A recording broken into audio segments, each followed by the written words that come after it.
we're digging a hole, or I'm digging a hole in the backyard. Um, I wanted to see, my wife and I are trying to figure out where the ground would be best, would be soft,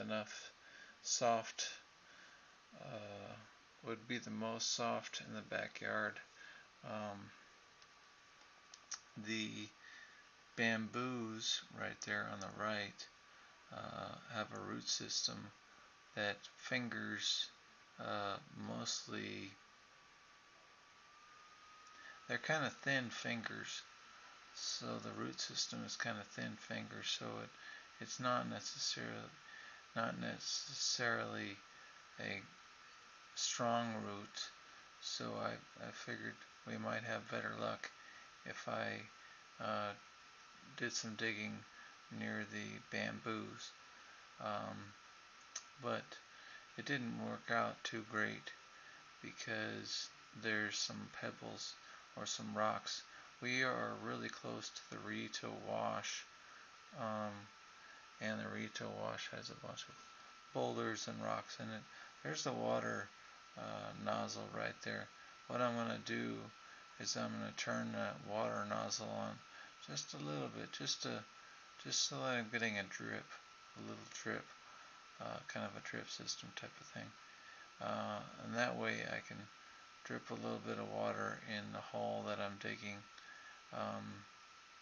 And what I heard is that the water, if you do a drip, then the water will get down to about, well, actually it will do most of its, it will do most of the help for your digging, or most of the, it will get the deepest, the best at in about 4 hours.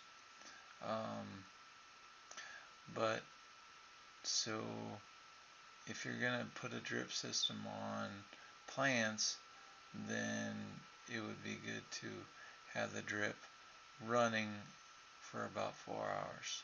3 or 4 hours is a pretty safe bet. What I'm doing here is, I don't have gloves on, and that's okay, because one thing is that the shovel that I'm using, it has a rubber handle at the top of it, so the wood is not, the wood splinters and things like that are not digging so much into my hands whenever I trying to cut into the ground. I'm having to use, like I said, I'm having to use the drip system because what it does is it makes the ground a little bit easier to dig into. See, there's the rubber handle that I was talking about that's on the top of the shovel. So that's not too bad. What it did is it kind of stopped my hand from getting blisters. But I only did some shoveling. I only dug for about, I would say, half hour or 45 minutes maybe. Probably not even that long. So, if you want to avoid blisters, then dig for a half hour, dig for 45 minutes. Not vigorous digging, but that way, you aren't doing too much damage to your hand. And another thing is that I was taking little breaks in between the half hour or 45 minutes.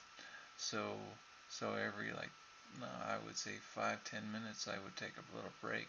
So I would give my hand a rest. You can form blisters from any activity that you do, if you do for an extended period of time, especially if there's sweating involved, if your hand is sweating, or if if there's liquid or moisture on the object that you're holding with your hand.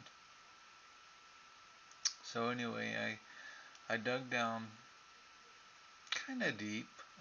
I would say maybe 6 inches or 8 inches deep. But I still have to, I'm still going to use the drip system. I'm still running the drip system because I want to see, I want to make the ground a little bit easier to dig in also, because I'm going to have to dig this hole pretty darn deep. And another thing is that, you got to be careful, because you don't want your wheelchair to get too close to the hole, because then you can fall into the hole that you're digging. And so you just kind of got to be careful. I'm using the shovel, and I'm getting down on the ground as close as I can to pull out the mud